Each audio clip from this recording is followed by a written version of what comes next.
பிரச்சனை வந்து ஜாதகத்துல அடிக்டா இருக்கிறது, ஜாதகத்துல அடிக்டா இல்லாம இருக்கிறதுன்னு கிடையாது. அவங்கள இது பண்ணல. மெடிக்கல் ஷாப்ல போயிட்டு 2 இட்லியும் கெட்டி சட்னியும் கேட்கலாமா? சூப்பர். யாருக்கிட்ட என்னென்ன கேள்வி கேட்கணும்னு ஒரு காமன் சென்ஸ் இருக்கு. அந்த சென்ஸ் இல்லாம நாம இடியாட்டிக்கா கேள்வி கேட்கறதுக்கு ஜோதிடத்தை குறை சொல்லக்கூடாது. ஓகேங்களா? இது வந்து நான் இந்த இண்டஸ்ட்ரியில இந்த வருஷம் வந்து என்னுடைய 10வது வருஷம். இந்த வருஷத்தோட ஒரு டிகேட் முடிய போகுது. ஓகேங்களா? இந்த 10 வருஷம் மக்களுடைய பல்ஸை நான் பார்த்துட்டு இருக்கேன்.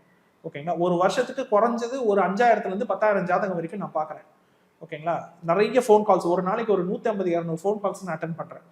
இதன் மூலியமா நான் தெரிஞ்சுக்கிட்டதுக்கு என்ன அப்படின்னா, முதல்ல மக்கள் வந்து ஒழுங்கான ஒரு விஷயத்தை சிஸ்டத்தை தேடினாங்கன்னா மட்டும்தான் நேர்மையான ஆளை உங்க கண்ணில் வந்து மாட்டுவாங்க. நீங்க தேடுறதே பொய்யே தேடினீங்கன்னா பொய் தான் கிடைக்கும். உண்மையா ஒருத்தவங்க சொல்றாங்க, நீங்க அதை பாக்குறது கிடையாது. ராசி பலன் சொன்னா உட்காந்து வேணும் வாயை வந்து பார்த்துட்டு இருக்கீங்க. அப்ப ஏமாத்துறவங்க தானே உங்களுக்கு ஏமாத்திட்டு இருப்பாங்க. அதை தானே கல்டிவேட் பண்ணிட்டு இருப்பாங்க. மீடியா பாவம் என்ன பண்ணுவாங்க, எதுக்கு வியூஸ் போதோ அந்த கண்டென்ட் தான் ப்ரமோட் பண்ணுவாங்க.